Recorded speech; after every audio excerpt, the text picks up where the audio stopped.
গোটা বিশ্বের সব প্রাইভেট কারওয়ালারা ওইখানে রেজিস্ট্রেশন করে আপনি মোবাইলে কোথায় যাবেন কোত্থেকে যাবেন লিখবেন, গাড়ি আপনার বাড়ির সামনে এসে হাজির। তার একটা পার্সেন্টেজ ওই উবার কোম্পানি পায়। ইউনাইটেড স্টেটস অফ আমেরিকার একটা স্টেট আছে সান ফ্রান্সিসকো, ওইখান থেকে শুরু করছে। 775টা সিটিতে ওদের অপারেশন আছে। বাংলাদেশে ঢাকাতেও আছে, আমি মালয়েশিয়াতে থাকি, ওখানেও আছে, ওখানেও আমরা চড়ি। প্রায় 63টা দেশে ওদের কাজ বাজ আছে। গত বছরে 2018 সালে ওদের প্রফিট ছিল, রেভিনিউ ছিল 11.27 billion US dollar, 11.27 US billion dollar. Just they are selling their ideas, নতুন নতুন আইডিয়া দিয়ে গোটা বিশ্ব কাঁপাচ্ছে। এই উবার যখন চালু হলো, আমি তখন মালয়েশিয়ায়, শুনলাম বাংলাদেশে নতুন আর একটা বাইর হইছে, পাঠাও। কি নাম? এটা বোধহয় সারা বাংলাদেশ ব্যাপী হয় নাই, 3টা জায়গায়, সিলেটে, চট্টগ্রামে আর ঢাকায়। এরা আরো চালাক। বাংলাদেশের ছেলেপেলেদের মাথায় চিকন চিকন অনেক বুদ্ধি। এরা ভাবলো এই উবার দিয়ে আর আমরা কত আগাবো, আমাদের গাড়ি আরো ছোট করতে হবে। এরা মোটরসাইকেল রাইড দেওয়া শুরু করছে। জ্যামের শহর ঢাকা, চিপা চাপা দিয়া এরা আপনারা নিয়ে জায়গা মতো পৌঁছায় দিবে। তো এই যে উবারের পরে আমাদের ছেলেরা বানাইলো পাঠাও। এরপরে কত কিছু বানাচ্ছে ছেলেপেলেরা, আমি তো এগুলো দেখে অবাক। রকমারি.com নাম শুনছো? বিক্রয়.com নাম শুনছো? ঘরে বসে বসে কোটি কোটি টাকা হাতিয়ে নিচ্ছে তারা। Just they are selling their ideas. যেহেতু আমাদের চাকরি কম, ওই চাকরির বাজারে আমরা লাইন দিতে চাই না। আমাদের মেধাকে খাটিয়ে খাটিয়ে আমরা নতুন তরুণ উদ্যোক্তা বানাতে চাই। চিল্লায় বলো ঠিক কিনা? উদ্যোক্তা যত বাড়বে ততই দেশের কল্যাণ হবে। মানুষ তাদের আইডিয়াকে কাজে লাগিয়ে গোটা বিশ্বকে তাক লাগিয়ে দিচ্ছে। আমরা আমাদের সমতল ভূমিতে চাষ করতে চাই না। মালয়েশিয়াতে একটা এলাকা আছে ক্যামেরুন হাইল্যান্ড, ওরা পাহাড়ের মধ্যে চাষাবাদ করে গোটা মালয়েশিয়ার খাদ্যদ্রব্যের অভাবকে মুক্ত করে দিয়েছে। পাহাড়ের মধ্যে ওখানে ফুলের বাগান, ক্যামেরুন হাইল্যান্ড প্রায় 6000 ফিট উঁচু, প্রচন্ড ঠান্ডা।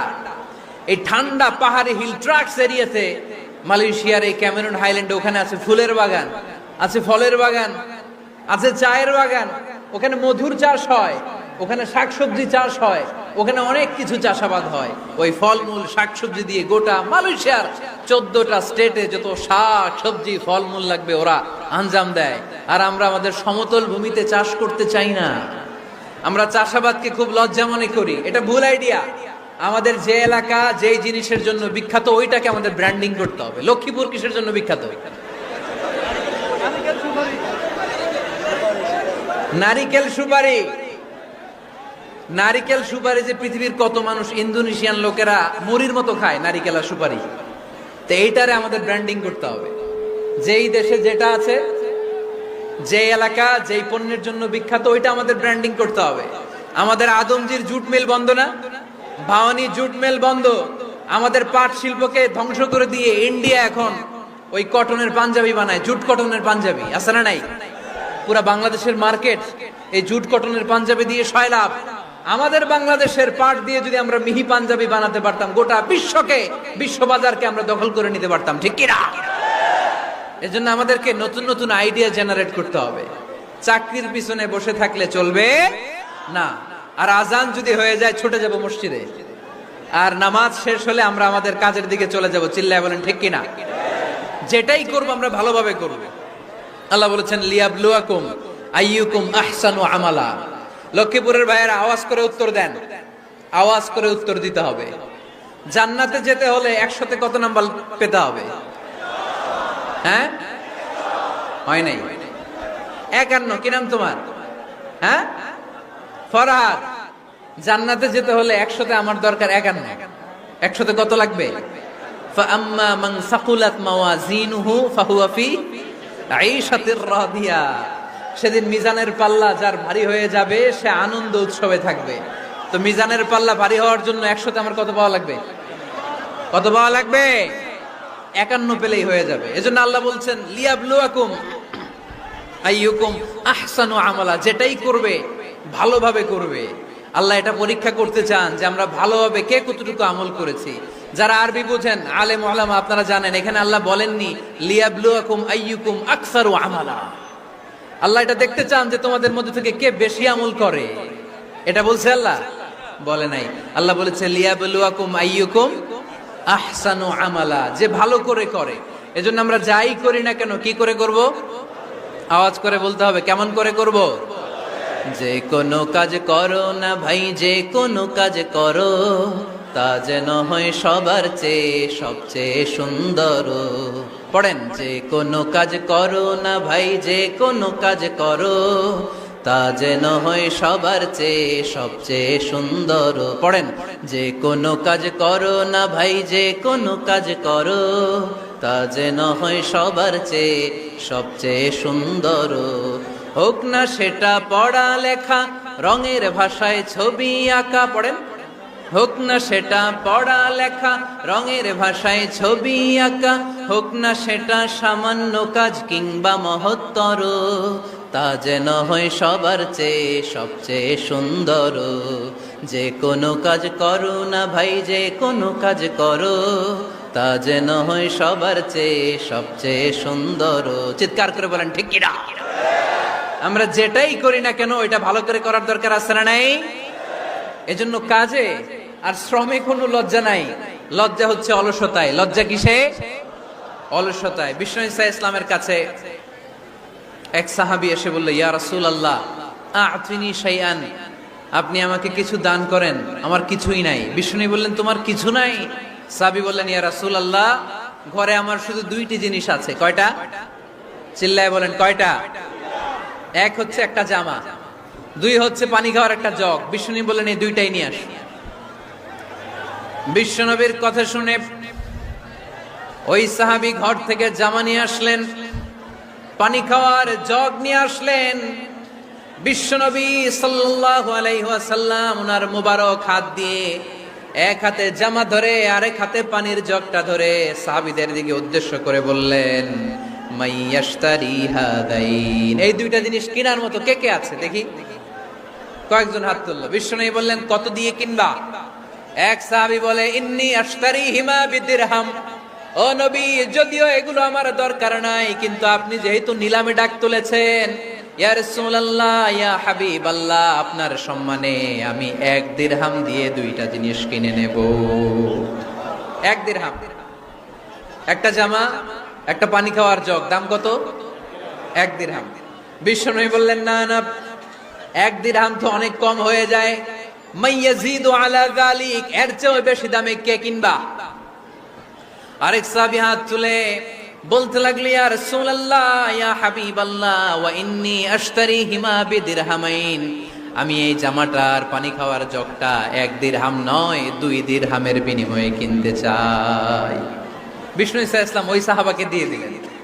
দিয়ে 2 দিরহাম নিয়ে যে লোকটা ভিক্ষা করতে এসেছিল তার হাতে 2 দিরহাম দিয়ে বললেন, যাও 1 দিরহাম দিয়ে ঘরে খাবার কিনে দিয়ে আসো, আরেক দিরহাম দিয়ে একটা কুঠার কিনে নিয়ে আসো।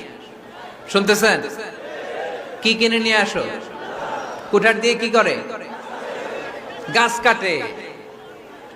ওই সাহাবী কুঠার কিনে নিয়ে আসার পরে বিশ্বনবী নিজ হাতে কুঠারের মধ্যে একটা কাঠের হাতল লাগাই দিলেন। আল্লাহু আকবার!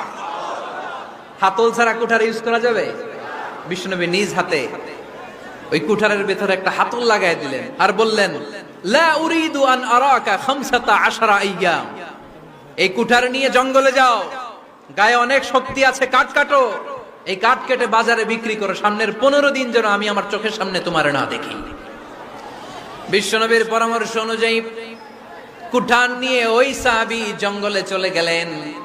কাঠ কেটে বাজারে বিক্রি করতে করতে 15 দিন পরে 10 দিরহাম নিয়ে বিশ্বনবীর দরবারে হাজির হয়ে গেলেন।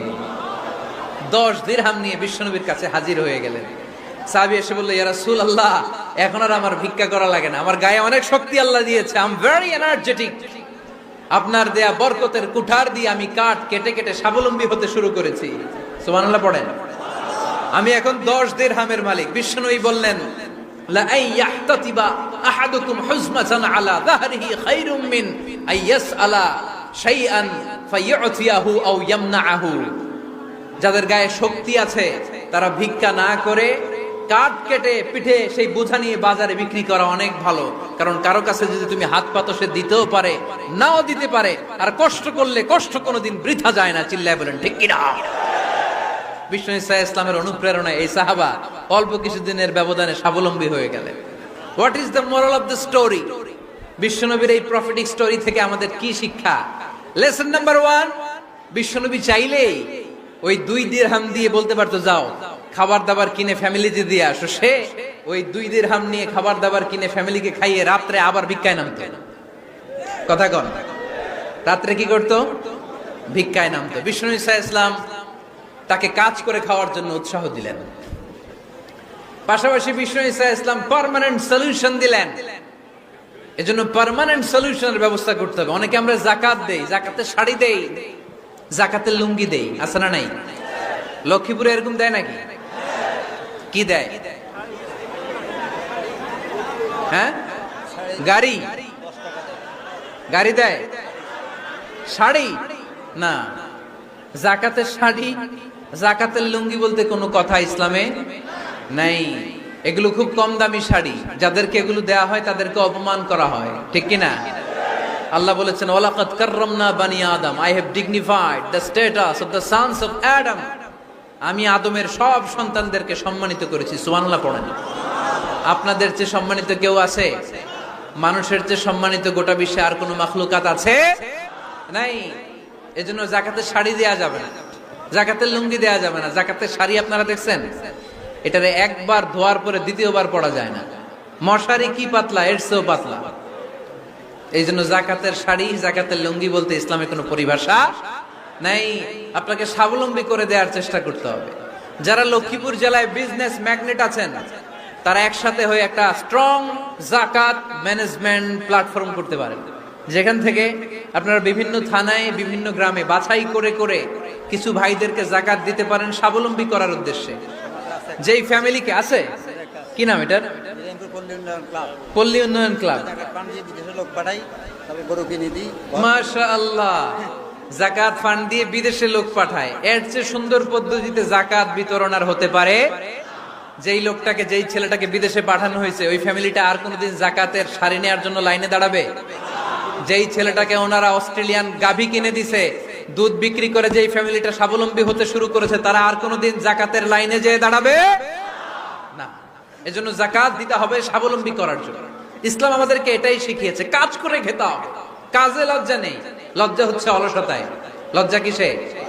আজকের আলোচনা থেকে এটা মুখস্থ করে নিতে হবে, কাজে লজ্জা নেই। লক্ষ্মীপুরের ইয়াংস্টারেরা শ্রমে লজ্জা নেই, পরিশ্রমে লজ্জা নেই, লজ্জা অলসতায়। লজ্জা কিসে? আরো জোরে। নবীরা কি এমনি এমনি বসে বসে খাইছে? কঠিন পরিস্থিতিতেও নবীরা পরিশ্রম করে উপার্জন করা লেগেছে, ঠিক কিনা?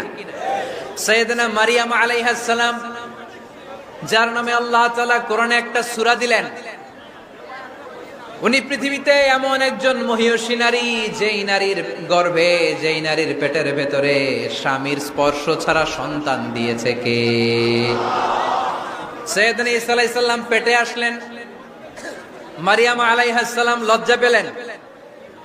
হায় হায়, কেমন করে এলাকাবাসীদের কাছে আমি আমার মুখ দেখাবো? বিয়ে করি নাই, স্বামী নাই, বিয়ে হয় নাই, স্বামী নাই, কিন্তু পেটে সন্তান চলে এসেছে। হায় হায়, এলাকায় কেমনে মুখ দেখাবো? লজ্জায় পড়ে মারিয়াম আলাইহিস সালাম এলাকা থেকে চলে গেলেন। কি অবাক করা কাণ্ড! বাচ্চা ভূমিষ্ঠ হওয়ার জন্য, বড় হওয়ার জন্য 6 মাস 7 মাস লাগে নাই, পেটে বাচ্চা আসার সাথে সাথে বাচ্চাটারে বড় করে দিয়েছে কে? সাইয়েদাতুনা মারিয়াম আলাইহিস সালাম এবার বসে পড়লেন, বুঝতে আরম্ভ করলেন প্রেগন্যান্সির পেইন উঠেছে। হঠাৎ করে পেট থেকে বাচ্চা ভূমিষ্ঠ হয়ে যাওয়ার পরে উনি কাঁপতে আরম্ভ করলেন। ক্ষুধার চোটে খাবার কিছু নাই, সামনে ঝর্ণা, উপরে একটা খেজুর গাছ। সাইয়েদনা ঈসা আলাইহিস সালামকে কোলে নিয়ে মারিয়াম আলাইহিস সালাম মনে মনে ভাবে, হায় রে, কেউ যদি একটু খেজুর পেড়ে দিত, এই ক্ষুধার মুহূর্তে আমি খেজুর খেয়ে পেটের ক্ষুধা নিবারণ করতাম। রব্বুল আলামিন মারিয়ামকে উদ্দেশ্য করে আয়াত নাজিল করে দিলেন, ওয়া হুজ্জি ইলাইকি বিজিযইন নাখলাতি তুসাকিত আলাইকি রতবান জানিয়া। কোরআন সাক্ষী, হুজ্জি ইলাইকি বিজিযইন নাখলা, এর মানে হচ্ছে মারিয়াম, কেউ পেড়ে দিবে না, একটু কষ্ট করে হাতটা উঁচু করে খেজুরের ডালা ধরে ঝাঁকুনি মারো, টস টসে কাঁচা পাকা খেজুর নিচের দিকে পড়বে, তারপর তুমি তুলে খাবে। সুবহানাল্লাহ পড়েন। আল্লাহ চাইলে অটোমেটিক্যালি কারামাত হিসেবে খেজুরগুলো নিচে ফেলতে পারতেন না? কথা কোন? খেজুরগুলো অটোমেটিক্যালি নিচের দিকে পড়ছে? পড়ে নাই। আল্লাহ শিক্ষা দিয়েছে যেই পরিস্থিতিতে থাকো না কেন তোমাকে শ্রম ব্যয় করে কষ্ট করে তোমার উপার্জন করতে হবে, রিজিকের বন্দোবস্ত করতে হবে। চিল্লায় বলেন ঠিক কিনা? ইসলাম আমাদেরকে এটাই শিখিয়েছে, কাজে লজ্জা নাই। আবার বিশ্বনবী বললেন ইন খামাতিস সাআ ওয়া ফি ইয়াদি আহাদিকুম ফাসিলাতুন, তোমাদের কারো হাতে যদি একটা চারা বীজ থাকে, সে যদি দেখে কিয়ামত হতে শুরু করেছে, ফাইন ইসতাতাআ আন ইয়াগরিসাহা ক্বাবলা আন তাকুমাস সাআ ফালইয়াগরিসহা, কারো হাতে একটা চারা বীজ নিয়ত করেছে চারা বীজটা রোপণ করবে, ইন দা মিন টাইম দেখলো কিয়ামত হতে শুরু করেছে, বিশ্বনবী বললেন যদি তোমার সুযোগ থাকে কিয়ামত হওয়ার আগে চারা বীজটা রোপণ করে দাও। কথা বুঝতে পেরেছেন? আপনার হাতে একটা চারা বীজ, আপনি প্ল্যান করেছেন এই চারা বীজটা রোপণ করবেন, ইন দা মিন টাইম দেখলেন কি হওয়া শুরু হয়েছে, ইযা জুলজিলাতিল আরদু জিলজালাহা, দ্য বিগেস্ট আর্থকোয়েক, ভূমিকম্প শুরু হয়েছে, কিয়ামত হয়ে যাবে। বিশ্বনবী বললেন কিয়ামত হইতেছে ওদিকে, আর তোমার হাতে যদি চারা বীজ থাকে দেরি করো না, কিয়ামত তোমার কাছ পর্যন্ত আসার আগে সুযোগ পেলে চারা বীজটা রোপণ করে দাও। ইসলাম শিখিয়েছে শেষ নিঃশ্বাস পর্যন্ত তোমাকে লড়ে যেতে হবে। এই পৃথিবীতে কেউ কাউকে জায়গা করে দেয় না, জায়গা করে নিতে হয়। এই পৃথিবীটা the life is not a bed of roses, এটা ফুল বিছানো কোনো ফুল সজ্জা নয়, এটা কণ্টকাকীর্ণ। কেউ আপনার স্পেস করে দিবে না, কেউ আপনাকে সুযোগ করে দিবে না, কেউ আপনার জায়গা করে দিবে না, বরং আপনি জায়গা করে নিলে টাইনা নিচে নামাবেন। কথা বলেন? এজন্য কখনো অলসতাকে স্থান দেয়া যাবে। রাসূল বাত্তালি দুক্কানু শয়তান, অলস মস্তিষ্ক শয়তানের আড্ডা। অলস যদি কেউ থাকে এটারে টেনে বেঁধে কাজে নামাবেন, পারা যাবে? আলহামদুলিল্লাহ লক্ষ্মীপুরে এরকম অলস ছেলে পেলে নাই।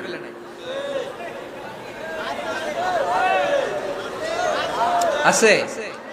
আমরা আজকে অলসতাকে নো বলে যাবো এই মাহফিল থেকে। অলসতাকে আমরা কি বলবো? আওয়াজ করে বলতে হবে, অলসতাকে কি বলবো আমরা? মুমিনের জীবনে কোনো অলসতা নাই। অলস হয় মুনাফিকরা। অলস হয় কারা? চিল্লায় বলতে হবে। মুমিনরা অলস হয়। অলস হয় কারা? এজন্য কোরআনে আল্লাহ একথাও বলে দিলেন, ওয়াইদা قاموا إلى الصلاة قاموا كسالى يراءون الناس ولا يذكرون الله إلا قليلا। সুবহানাল্লাহ পড়েন। মুনাফিকরা যখন মানুষকে দেখানোর জন্য নামাজে যায়, ওই নামাজে তাদের ইখলাস নাই, ওই নামাজের ভেতরে তাদের কোনো খুশু খুদু নাই, ওই নামাজের ভেতরে আছে শুধু অলসতা। ওই নামাজে কি আছে? কিন্তু আমরা যখন নামাজে যাই আমাদের অলসতা আছে? আমরা নামাজ পড়লে আমাদের হৃদয়টারে সজীব করে দেয় কে? আমরা ওযু করলে আমাদের মনটাকে চাঙ্গা করে দেয় কে? আমরা মসজিদে ঢুকলে হৃদয়টাকে প্রাণবন্ত করে দেয় কে? মুমিন ওযু করলে চাঙ্গা হয়। বিষ্ণু ঈসা ইসলাম বললেন, ইয়াকিদু শাইতানু আলা কাফিয়াতি রাসি আহাদিকুম ইযা নাম। খেয়াল করে শুনবেন লক্ষ্মীপুরের ভাইরা, চমৎকার একটা হাদিস। আমরা যখন ঘুমোতে যাই, শয়তান আমাদের প্রত্যেকের মাথার পিছনে 3টা অলসতার গিট মারে। কয়টা? আওয়াজ করে বলেন। 3টা অলসতার গিট মারে। ইয়াকিদু শাইতানু আলা কাফিয়াতি রাসি আহাদিকুম সালাসা উকাদ। 3টা গিট মারে যখন আমরা ঘুমোতে যাই। অলসতার 3টা গিট মেরে আমাদের কানের সামনে এসে ফিসফিস করে মন্ত্র পড়তে থাকে, আলাইসা লাইলুন তাওয়িলুন ফারকুদ, আলাইসা লাইলুন তাওয়িলুন ফারকুদ। বিশাল লম্বা রাত, ঘুমাও। অনেক সময় আছে, ঘুমাও। রাত 5টা বেজে যাচ্ছে, তাহাজ্জুদের সময় শেষ হয়ে যাচ্ছে, তখনও শয়তান বলে রাত অনেক লম্বা, ঘুমাও। ফজরের সময় পার হয়ে যাচ্ছে, সূর্য উঠে যাচ্ছে, শয়তান বলে আলাইসা লাইলুন তাওয়িলুন ফারকুদ, এখনো অনেক সময় আছে, লম্বা লম্বা লম্বা চৌড়া রাত পড়ে আছে, তুমি ঘুমাও। বিশ্বনবী বললেন, ফাইন ইস্তাইকাযা ওয়া যাকারাল্লাহ ইনহাল্লাত উকদা। আমার উম্মতের কেউ যখন ঘুম থেকে জেগে ঘুম থেকে ওঠার দোয়া পড়া শুরু করে দেয়, অলসতার প্রথম গিটটা সাথে সাথে খুলে দেয় কে? আপনি ঘুম থেকে উঠেই যখন ঘুম থেকে ওঠার দোয়া পড়বেন, আপনার অলসতার প্রথম গিট খুলে দেয় কে? ঘুম থেকে ওঠার দোয়াটা কি? আলহামদুলিল্লাহিল্লাযী আহইয়ানা বা'দামা আমাতানা ওয়া ইলাইহিন নুশুর। প্রশংসা সে আল্লাহ যে আল্লাহ আমাদেরকে লম্বা একটা ঘুম শেষে, মৃত্যু শেষে আমাদেরকে ঘুম থেকে উঠালেন, এই দোয়াটা পড়ার সাথে সাথে শয়তান